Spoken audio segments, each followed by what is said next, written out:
इस वीडियो के अंदर हम लोग डिस्कस करने वाले हैं ATU और ATDD की जो डिडक्शंस होती है डिसेबिलिटी की। जी हाँ, तो देखिए फाइनेंशियल ईयर 23-24 या असेसमेंट 24-25 की जब आप ITR फाइलिंग करेंगे तो अब से क्या हो गया, आपको एक एडिशनल सर्टिफिकेट चाहिए होगा। जी हाँ, तो पहले क्या होता था, अगर सिंपल अगर मैं बात करूं तो ATU के अंदर लोग सीधा ही एक यहाँ पे जो है अमाउंट डालते थे या अमाउंट भी नहीं सेलेक्ट करते थे, सिंपली उनको डिडक्शन मिल जाती थी, कोई भी एडिशनल डॉक्यूमेंट वगैरह कुछ भी अपलोड नहीं करना पड़ता था।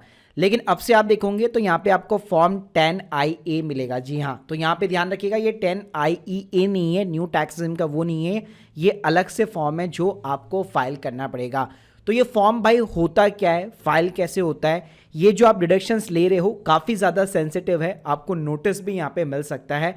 तो ये जो डिडक्शंस की कंडीशंस क्या होती है, तो ये सब कुछ जानने को मिलेगा भाई आप लोगों को आज एक ही वीडियो के अंदर। वीडियो को स्टार्ट करने से पहले बताना चाहूंगा, हम लोगों ने टैक्स प्लानिंग और ITR फाइलिंग के कोर्स के ऊपर एक बम्पर डिस्काउंट चला रखा है। हर एक सेगमेंट की ITR फाइलिंग और टैक्स प्लानिंग दोनों सीखने को मिल रही है भाई, link in the description box, एक बार जरूर चेकआउट कीजिए। तो चलिए पहले मैं यहाँ पे सेक्शंस की बात कर लेता हूँ। तो ATDD की बात करूँ तो ATDD के अंदर जो भी टैक्स पेयर है वो यहाँ पे उनके ऊपर जो भी डिपेंडेंट पर्सन है, अगर वो डिसेबल पर्सन है, उनके कोई भी यहाँ पे सपोर्ट या मेंटेनेंस या मेडिकल के ऊपर खर्चा हो रहा है तो उसका डिडक्शन यहाँ पे टैक्स पेयर को मिल जाता है।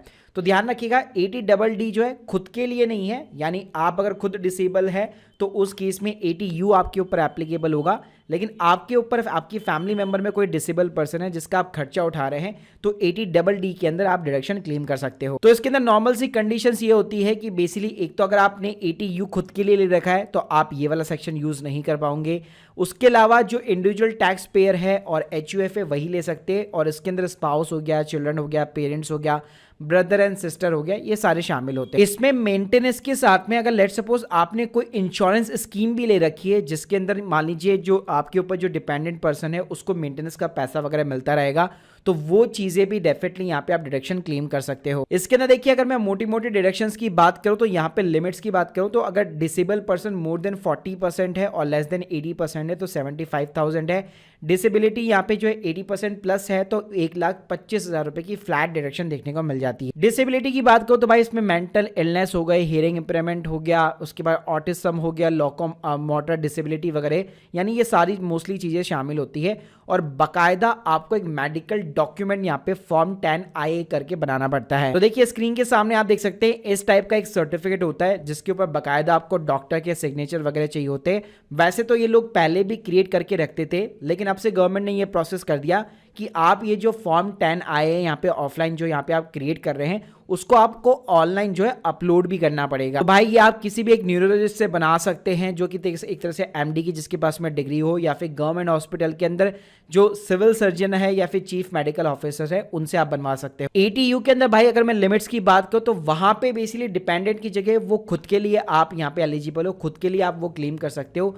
वहां पे भी जो लिमिट है 75,000 की है और सिविल डिसेबिलिटी है तो 1,25,000 रुपए की है। तो देखिए इन सेक्शन के अंदर डिडक्शन क्लेम करने से पहले यहाँ पे आपको एक्नॉलेजमेंट नंबर और किस डेट को फॉर्म 10IA फाइल हुआ था वो आपको यहाँ पे डालना पड़ता है। तो फॉर्म को फाइल करने के लिए इनकम टैक्स पोर्टल के अंदर आपको लॉगिन करना है, इनकम टैक्स फॉर्म में जाना है, फाइल इनकम टैक्स फॉर्म, और यहाँ पे जब आप सेकंड वाले कॉलम के अंदर जाएंगे पर्सन विदाउट बिजनेस इनकम वाले कॉलम के अंदर, तो यहाँ पे आप देख सकते हैं फॉर्म 10IA आपको मिल जाता है और नीचे लिखा हुआ भी है ATDD और ATU के लिए यूज किया जाना चाहिए।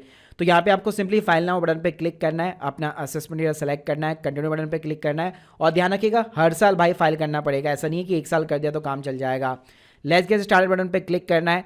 अब यहाँ पे सर्टिफिकेट नंबर मांगेगा, तो जो आपने ऑफलाइन सर्टिफिकेट क्रिएट किया है उसी के अंदर आपको सर्टिफिकेट नंबर मिल जाता है, वो आपको मेंशन करना है, डेट आपको मेंशन करनी है। उसके अलावा जो भी मेडिकल अथॉरिटी ने ये सर्टिफिकेट बना रखा है उसका नाम हो गया, उसका हॉस्पिटल का एड्रेस वगैरह हो गया, क्या क्वालिफिकेशन है डॉक्टर्स की, फिर उसके बाद में आप देखेंगे तो यहाँ पे नेम्स वगैरह आ गया। तो ये आप जो पूरा फॉर्मेट देख रहे हो ना मेरी स्क्रीन के सामने, ये फॉर्मेट वही है जो कि ऑफलाइन का फॉर्मेट है। जैसे आप स्क्रीन के सामने देख सकते हो यहाँ पे फर्स्ट लाइन लिखी हुई है दिस इज सर्टिफाइड दैट, ठीक है। तो यहाँ पे भी अगर आप देखोगे तो ये आपकी जो है स्टार्टिंग वाली जो है फर्स्ट लाइन हो जाती है।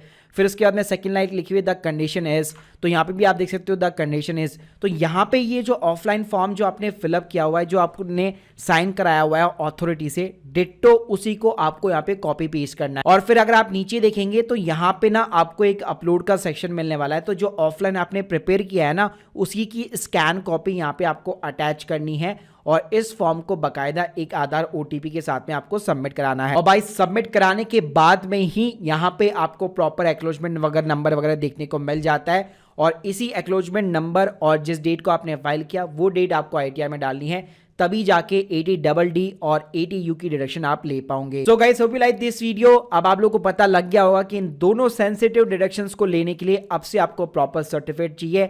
ऐसा नहीं है कि सिर्फ टीडीएस रिफंड करने के लिए मजे मजे में आप लोगों ने ये डिडक्शन ले ली है। बाकी अगर आप लोग की कोई भी डाउट्स है कमेंट बॉक्स के अंदर जरूर बताइए।